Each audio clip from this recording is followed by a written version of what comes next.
vale a pena aprender tudo. Tudo. Isso tem que ser uma meta de todos nós que estamos envelhecendo. Eu quero aprender. Então, quebrar aquele estigma errado de que idoso não aprende as coisas. E às vezes a própria pessoa fala assim, ah não, ô fulano, me ensina aqui, muda aqui o canal da televisão, porque eu não quero nem aprender, que está tão difícil. Aí fulano, manda uma mensagem aqui pra mim, que eu não sei mexer no celular. Está na hora de aprender. Hoje em dia, a pessoa que é idosa hoje em dia, não dá mais para ela falar assim, eu não quero aprender isso, eu não consigo. Às vezes vai demorar mais para aprender, às vezes vai. Mas é capaz de aprender, todo mundo é capaz de aprender. Então esse aprendizado vai desde pequenas coisas, como mandar uma mensagem no celular, até grandes coisas, aprender a trocar um instrumento, aprender uma língua nova, aprender uma pintura, tudo isso faz bem para o cérebro. E aí eu respondo a pergunta, vale a pena fazer palavra cruzada? Se for difícil para você, se for um aprendizado, vai. O que não vai, uma paciente minha falou comigo, ah, dona, posso fazer palavra cruzada? Antes de dormir eu faço assim umas 40, toda noite. Eu falei, nossa, só está trabalhando seu sono, está muito fácil. Né? É preferível fazer ali uma ou duas difíceis, ficar quebrando a cabeça, que isso vai estimular o seu cérebro. Então vamos ter a disposição para o aprendizado de todos os tipos. E eu trago uma outra coisa que está muito relacionada ao aprendizado e faz muita diferença, que são as trocas intergeracionais. Uma das melhores maneiras da gente aprender é quando a gente se relaciona com pessoas de outras gerações. E tanto o idoso quanto o jovem tem que ter abertura para isso, porque ambos os lados têm o que ensinar e o que aprender. Eu falo mais uma coisa para vocês. Não tem importância nenhuma a gente mudar de opinião à medida que a gente envelhece. Pelo contrário, isso pode ser muito saudável. Aquela história de, ah, eu não sou assim, eu nunca gostei disso, eu não tolero isso, não dá mais na maneira que a gente envelhece hoje. A gente tem que ter a disposição para enxergar no outro o que ele pode me ensinar, o que eu posso ensinar para ele. Então isso tudo ajuda a prevenir demência. Acho que todo mundo tem uma preocupação com Alzheimer e precisa ter, gente, porque quanto mais a gente vive, mais chance de ter demência. Como que a gente previne? Tem remédio para demência? Para prevenir? Infelizmente não. Remédio de bebê não. Hoje tem alguns fatores que se a gente fizer eles, que são 13, a gente reduz o risco de ter demência em 45%. Vou falar para vocês quais são eles. O primeiro começa lá na infância, que é a escolaridade.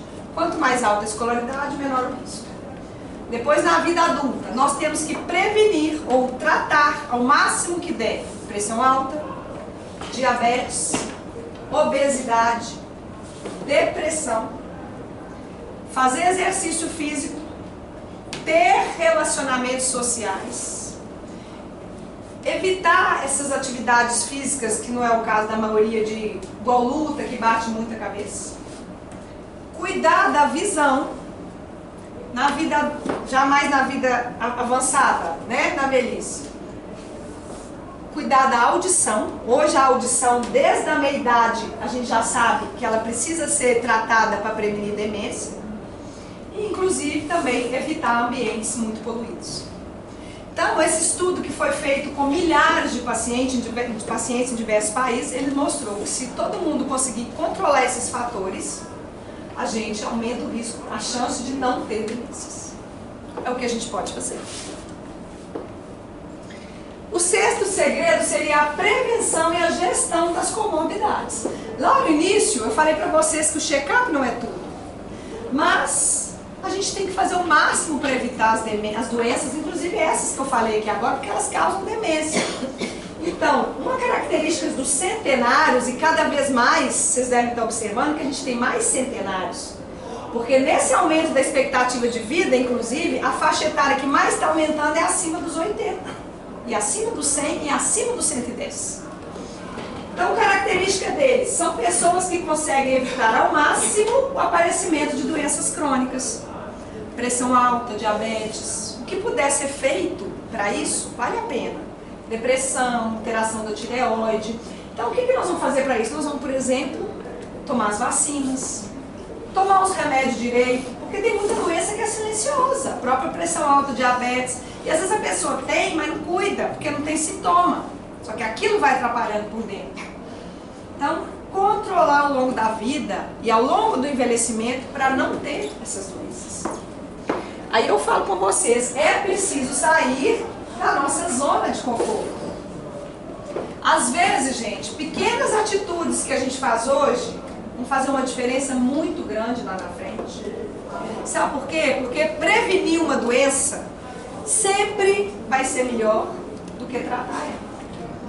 Pode ser o melhor remédio para o câncer de pulmão que existe. Nunca vai ser tão bom quanto não fumar. Então a gente tem que sair da zona do conforto. Por quê? Quem cuida da saúde não é o médico. Quem cuida da saúde é cada um. E eu falo mais uma vez então sobre as escolhas, a importância da gente direcionar as nossas escolhas e sair da nossa zona do conforto. E o sétimo segredo, então, nós vamos falar em cuidar da mente. Olha ali o que eu pergunto para vocês. O que a sua mente tem consumido? Hoje existe até um termo que chama junk content. Você já deve ter ouvido falar de junk food. Junk food é essas comidas tipo McDonald's, essas comidas mais lixo que eles falam, né? Só que hoje a gente está se alimentando a nossa mente desse conteúdo lixo. Por quê? As informações estão sendo no celular, gente. Então a gente tem que ter muito cuidado, porque você acha que aquilo não te impacta? Tem gente que é assim, apareceu lá assim, enchente no Rio de Janeiro, matou a família. Já é horrível a notícia por si só. Tem gente que vai lá ler assim, nossa senhora, uma menina de 8 anos, tadinha, olha o cabelinho louro dela, meu Deus, a mãe dela era professora da escola. Tem gente que ela se envolve tanto naquelas histórias, né? E o cérebro vai consumir naquilo. Fica preso naqueles programas da televisão que sai até sangue dali. Então isso faz mal para o nosso cérebro, isso é comprovado que faz mal. Ah não, mas eu estou só vendo, tá vendo, seu cérebro está registrando. E é por isso que hoje a gente tem tanta depressão e ansiedade, muita. O celular aumentou muito a ansiedade, por outro motivo, a gente não descansa mais o cérebro. E falo com vocês, a depressão no idoso, nem sempre ela vai manifestar igual a gente está acostumado, com tristeza. Às vezes o idoso chega lá para mim, eu trouxe meu pai para consultar porque ele está muito esquecido. Às vezes o esquecimento é da depressão. Às vezes a pessoa ela começa a não conseguir dormir mais. E é a depressão que ela tem. Mas por que eu estou deprimida? Eu tenho uns filhos bons, família boa. De tanta coisa ruim que sua mente tem consumido muitas vezes. Mas não só por isso, porque a depressão, gente, ela pode acometer qualquer um. E a gente tem que saber que ela tem tratamento. Então eu também tenho visto isso muito por aí, pessoas desanimadas, pessoas que já não gostam mais de fazer as coisas que faziam, que ficam naquela melancolia que não melhora, e tem muito preconceito com o idoso. Quem está perto fala assim, mas é lógico que ele está triste, já ficou viúvo. É lógico que ela está triste, aposentou, não faz nada. Só que não é, às vezes é depressão. E quando você trata a depressão, você não muda a circunstância, a pessoa continua viúva, mas ela vê aquilo diferente. Eu quero aproveitar para falar ali de uma coisa chamada isolamento social, que tem piorado muito a mente das pessoas, e aproveito para falar para vocês sobre os cuidados que a gente tem que ter na aposentadoria. Porque tem muita gente que ainda vive a aposentadoria, espera pela aposentadoria, né, sem se preparar de fato para ela. Eu às vezes recebo a pessoa, né, que depois de 2 anos de aposentada, que assim, com depressão, falta de propósito. Porque a gente trabalha, por que a gente trabalha? São 4 coisas que fazem a gente trabalhar. Primeiro, dinheiro. Né? Segundo, propósito. Terceiro, relacionamentos sociais. E quarto, estímulo ao cérebro. Então, o que acontece com muitas pessoas? Precisa dessas 4, a gente trabalha por 4 coisas. Aí a pessoa resolveu uma coisa, que é o problema do dinheiro, então eu vou me aposentar, porque eu não preciso mais do dinheiro. Ou melhor, eu vou receber ele sem trabalhar. Só que ela esquece. E é legítimo a pessoa parar, muitas vezes a pessoa já deu aquela atividade mesmo, não quer, tudo bem. Só que ela tem que entender que agora ela vai ter um recurso financeiro, mas ela precisa continuar investindo nos outros 3. Relacionamento social, na cognição e nos estímulos, e no relacionamento social. Oi? E no propósito. Tá certo? Então assim, quem aqui já é aposentado, que eu acredito que sejam todos, tem que buscar o sentido dessas outras atividades. Tem que buscar isso em outro lugar. Senão é uma pessoa que aposenta e fica deprimida, que engorda, que fica com pressão alta, que não sai mais de casa, que começa a dar só trabalho. A gente tem que sair do isolamento social. Esse vídeo que a Alexina falou, ele teve mais de 1 milhão de visualizações. Só no Instagram. Exatamente pelo impacto que ele traz. E eu fiz outra esses dias de uma situação parecida. Agora, depois do carnaval, não sei se vocês viram aquele Jenny Hopkins, um ator americano. Ele e a esposa dele foram encontrados depois de uma semana mortos em casa. Ela mais nova, morreu primeiro de uma doença do rato que ela pegou. Ele tinha demência. Uma semana ninguém foi lá. Então assim, é um isolamento social que às vezes a gente mesmo provoca. Muitas vezes a gente deixa de ir atrás do outro também.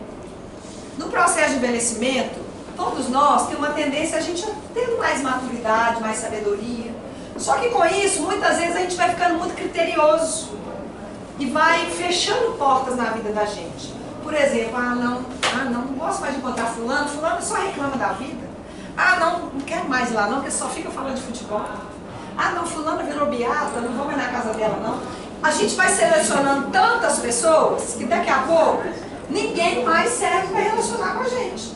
O filho chega para visitar e é só cobrança. Mas você não vem aqui nunca, nossa senhora. Porque você está em casa o dia inteiro, você não faz nada, ele chega, ele está trabalhando com a vida dele, mas você está lá. Você não vem, você não me ajuda, que isso, você não traz os meninos para eu ver, você não vai lá ver os meninos, ensinar uma coisa para esses netos, não. Você quer ver, vai lá. E aí a pessoa chega e você só reclama, você só faz de vítima, ninguém vai querer ficar. E por que eu estou falando isso com vocês, gente? Eu vejo isso no meu consultório. Às vezes o paciente chega deprimido, meus filhos não querem saber de mim. A minha nora levou a mãe dela para viajar, não me levou. Eu falei, se você ficar nessa reclamação que você fica aqui no consultório, se você ficar lá com ela, eu também não te levar. Então assim, a gente tem que ser agradável, independente da idade. A gente tem que estar aí para servir. Volto lá no segredo número 1, tem que ter um propósito na nossa existência. Então vamos sair do isolamento social. Vocês que estão aqui, vocês, eu tenho certeza que isso não é para vocês diretamente, só o fato de vocês estarem aqui. Então essas atividades em grupo, às vezes você está lá vendo televisão e o vizinho ainda fala com você, aí você vai, dá uma preguiça, machuca, você viu a chuva que vai cair? Se fosse eu, não ia não. O mundo é assim. Então quem veio aqui, eu sei que já está na frente. E a gente tem que fazer um esforço. Nossa, hoje eu estou com preguiça, por mim eu só ficava em casa, mas eu vou fazer um esforço para mim. Porque isso é bom para o cérebro, isso é bom para o corpo, para tudo isso. Ok? E nós vamos então para o nosso último segredo para viver bem, que é a espiritualidade. Que eu já falei para vocês, que é o principal pé da nossa mesa. Aquele pé grande que você pode arrastar e pôr no meio que o tampo fica. Espiritualidade, gente, é diferente de religiosidade. A religião é quando a gente vai ter então uma instituição com dogmas, com regras, que é maravilhoso também, que é uma forma de exercer espiritualidade. Mas às vezes a pessoa não se conecta, não se encaixa numa religião. A espiritualidade ela precisa ter. O que é isso? É a conexão com algo que transcende a nossa existência e que ajuda a gente ter lá o nosso primeiro segredo, que é ter um propósito de vida. Sabe por quê? No último dia da nossa existência, a gente tem que ter feito diferença. E a gente, a saúde ela é corpo, ela é mente e ela é espírito. Não adianta a gente achar que vai cuidar só do corpo, só da mente. Lembra que eu falei com vocês? De onde surgiram esses segredos? Do que eu vejo no consultório. E eu vejo isso. Às vezes a pessoa, não, doutora, meus filhos estão bem criados, meus netos, né, estão tudo bem, eu estou bem, não estou com remédio, mas para a minha vida eu ainda não achei o sentido. Eu falei, eu vejo, está faltando espiritualidade na sua vida. A espiritualidade você pode conseguir ela através do contato com a natureza, uma meditação, grupos de oração, um terço, enfim. Encontre a sua espiritualidade, conecte-se para fazer sentido e te ajudar, inclusive, você buscar o seu propósito. E fora, gente, nós temos que ser realistas que quanto mais a gente vive, mais chance da gente viver momentos indesejados. Os lutos. O luto não é só de uma pessoa. É o luto de um corpo que você tinha, de uma posição social que você tinha, de um relacionamento que você tinha, de uma casa que você morou, de um trabalho que você teve. Isso tudo é luto. E a espiritualidade é o que mais ajuda a gente a lidar com os outros. E a raiva? E o apego demais às coisas? A espiritualidade ajuda nisso. Uma vez eu vi uma coisa que é muito relevante. Tudo que você passar de raiva, desapego, e eu já vi isso mais de uma vez. A pessoa, às vezes, nos seus últimos dias de vida, fala comigo: não, doutora, mas por que eu dei tanto valor para isso? Então eu ouvi uma coisa que é verdade. Qualquer coisa que te aborrecer, ou qualquer coisa que você está muito apegado, ou que te irritou, você pensa se no último dia da sua vida aquilo vai ter alguma relevância. Nossa, estou chateado porque meu filho não fez isso, estou chateado com um colega. No último dia da sua vida, qual é a relevância disso? Eu vejo as pessoas falando comigo: pra quê? Pra que eu agarrei naquilo? Por que eu já não tinha passado aquilo pra frente? E a espiritualidade, ela nos ajuda nesse desapego, nesse perdão. Então a gente tem que fazer esse pilar acontecer para a gente viver bem os outros.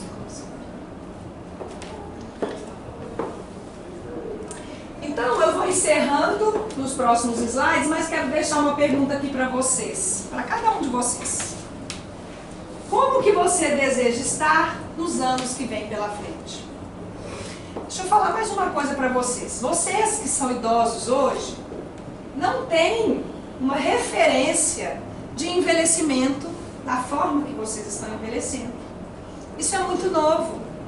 Se vocês pensarem, seus pais, avós, era outro jeito, era aquela história de estar em casa fazendo crochê, no máximo ali.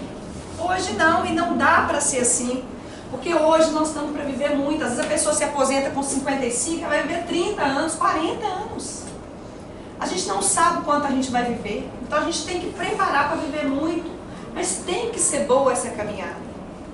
Então, em qualquer época que vocês estiverem hoje, faça essa reflexão.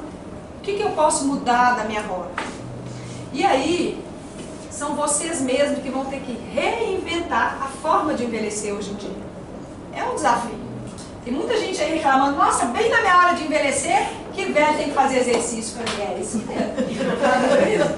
Então é diferente, mas vocês que vão fazer acontecer e trazer as gerações que vêm depois vão aprendendo com vocês. Porque hoje a juventude já precisa entender que ser idoso é isso. É estar assistindo uma palestra, é sair com as amigas, é sair com os amigos, é viajar. É isso que é ser velho e idoso hoje em dia. Somos boas nisso. Então, que cada um faça essa reflexão e que tenha coragem de fazer acontecer o que é melhor para cada um.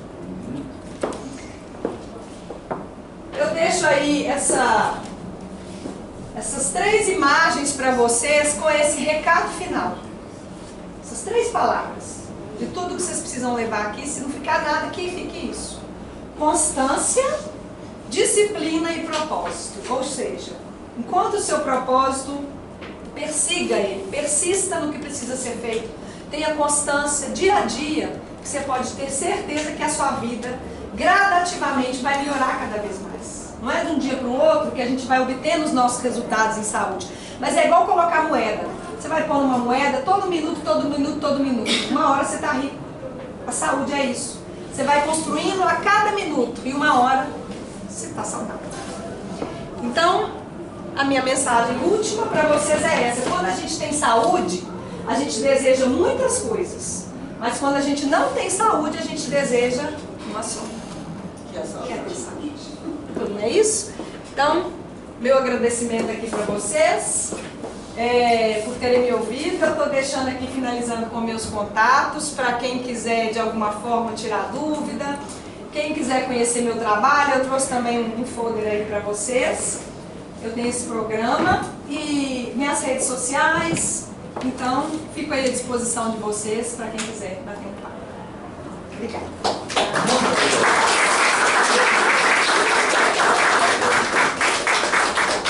Fazer uma pergunta. Isso que eu já falava, nós temos um tempo para fazer perguntas, aproveitar, né, o conhecimento da doutora Mônica. Eu quero saber se você faz essa palestra para jovens. Excelente pergunta.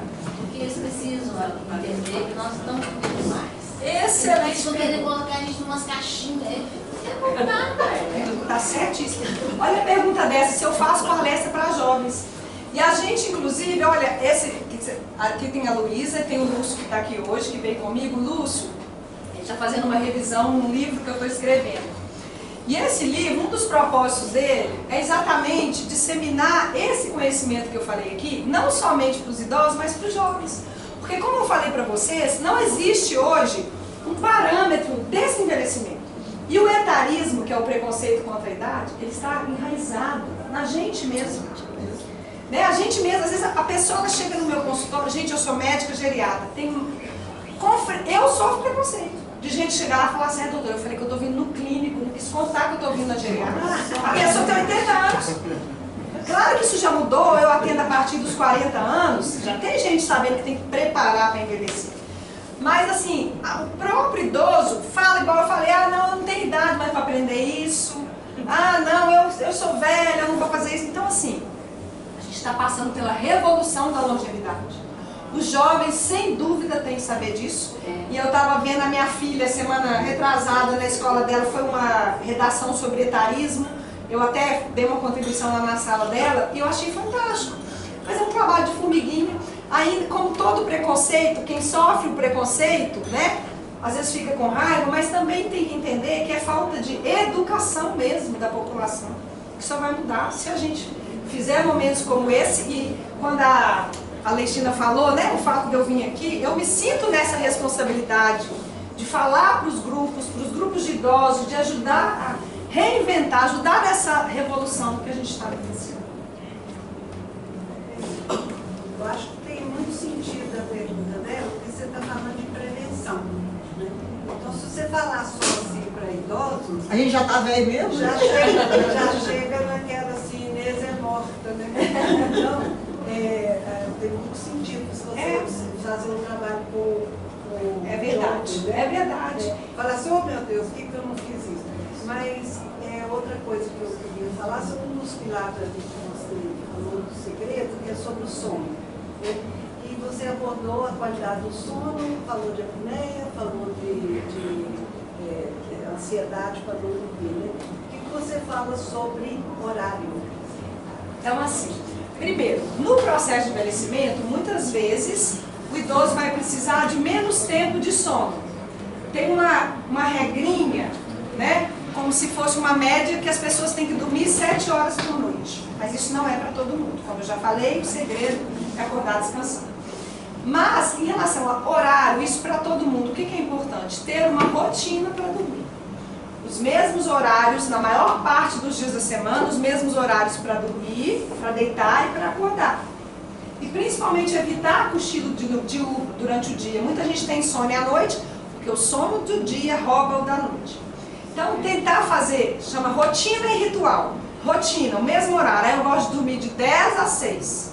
10 horas, bem dormir. Tentar, lógico, hoje tem um aniversário. Mas não é aquela coisa, hoje eu vou ver televisão até tarde, amanhã eu vou ficar conversando com a minha filha, depois... E a pessoa que às vezes ela está aposentada, como ela tem mais disponibilidade de tempo, se ela não colocar uma rotina de sono, às vezes ela começa com insônia por causa disso. E além da rotina, o ritual, que é o quê? Todo dia antes de dormir, tentar fazer a mesma coisa. Então, que seja um banho morno, uma oração, uma leitura, porque seu cérebro já vai sabendo que você vai dormir logo depois. Acho que você poderia falar um pouco sobre a importância de beber água. Ótimo. Ótima pergunta, né, gente? Ainda mais que o público, maior parte idosos, eu falei rapidamente aqui, mas no processo de envelhecimento, a sede diminui. E até o paladar altera por alterações na língua, na mucosa, e a água, para muita gente, já começa a ter um sabor diferente. E a pessoa deixa de tomar água por conta disso. Acontece que a água é o motor do nosso corpo, inclusive do cérebro. É muito comum, às vezes, o idoso, principalmente o idoso mais frágil, começa a ficar muito esquecido, e é desidratação. Época de verão, isso acontece demais. Então, quais são as alternativas que a gente tem? Primeiro, a garrafinha, igual a Alexina está ali. Você põe a garrafinha porque você olha para ela e lembra. Segunda alternativa, muito prática hoje em dia, você põe o despertador para tocar. Aplicativo, né? O aplicativo, você põe o aplicativo e ele te lembra o dia inteiro. Ou mesmo um despertador. Saborizar a água. Eu não estou gostando do gosto da água. Põe umas folhinhas de manjericão, uma rodela de laranja. né, dar uma saborizada na água para tentar tomar. Então, assim, água é remédio. É o suco, leite, tudo tem. Tem assim, complementa. Então a gente fala uma média de 2,5 litros. Ah, mas eu tomei suco, tomei o leite. Isso entra também.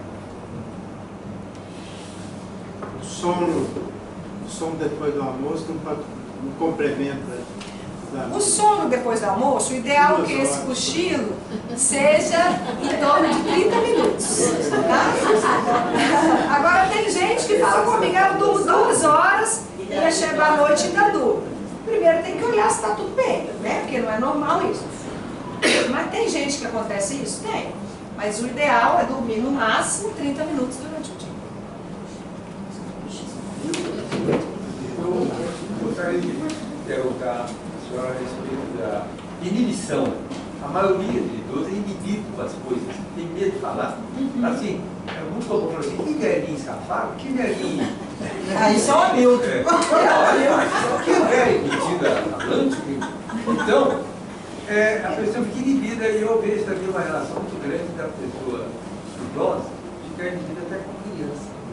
E as crianças têm a frase que tiver, volta a ser criança. Eu volto a ser criança que eu estou aprendendo com eles. Né? Isso. Ensino tudo, até mexer no computador, até mexer no celular. Então a gente fica inibido com uma reunião, uma festa e tal, fica mais Isso, mas isso vai lá naquilo que eu falei no começo. Isso é um pouco do etarismo, do preconceito. E às vezes o idoso ele chega num ambiente onde as pessoas começam não a falar com ele, mas falar através dele. Né? Fala, não pergunta direito, não escuta direito o que ele está falando, e a pessoa vai se sentindo. É ruim, é desagradável, mas ainda é muito o próprio idoso que tem que mudar esse cenário. Porque a nossa cultura ocidental, né, no Oriente, eles valorizam mais a sabedoria do idoso. A nossa não é tanto assim. Então, é papel do idoso também mostrar sua presença, fazer acontecer, dentro daquilo que eu falei também, ser uma pessoa interessante. Igual o senhor falou, maravilha isso, essa troca. O senhor sabe que as crianças que estão às vezes ensinando ali um aplicativo, um computador, vamos tentar fazer essa troca. Que é o contraste da criança, a pessoa idosa geralmente que inibe de fazer as coisas. Isso. Você tem neto de 4 anos e fala assim, me dá aqui que eu vou te ensinar. Mas tem que ter abertura, porque se você ficar inibido e for para o canto, aí vai ser pior. Vou te ensinar. Aprendo, estou aprendendo com isso. Gente, depois quem quiser me mandar mensagem, fazer pergunta, estou à disposição. Eu pedi a Luísa para passar aí um papel, porque eu tenho um grupo do WhatsApp, você está vendo, Alexandre, naquela comunidade? É um grupo onde eu coloco ali, no máximo 1 ou 2 vídeos, hoje mesmo eu coloquei lá, às vezes nem é vídeo, é um link, um encaminhamento para quem tem familiar com Alzheimer, mas geralmente eu ponho algum vídeo meu do Instagram. Então, quem quiser deixar o número do WhatsApp aí, é com essa finalidade, tá? Esse grupo só eu que posto geralmente no máximo 2 vezes na semana, algum vídeo informativo, alguma coisa nesse sentido. Tá bom? Mais alguma pergunta? Jane? Eu só queria fazer uma queixa contra os médicos, inclusive geriátricos, que se a gente tiver acompanhado, nem olha pra gente, esquece. Diz tudo a minha filha, o que eu devo fazer, aí eu interrompo a gente. Isso. Pode dizer a mim que eu entendo. Com certeza, é isso mesmo que ela tem que fazer, né? Não são todos os médicos que fazem isso, mas o etarismo, até mesmo na classe médica, isso às vezes acontece.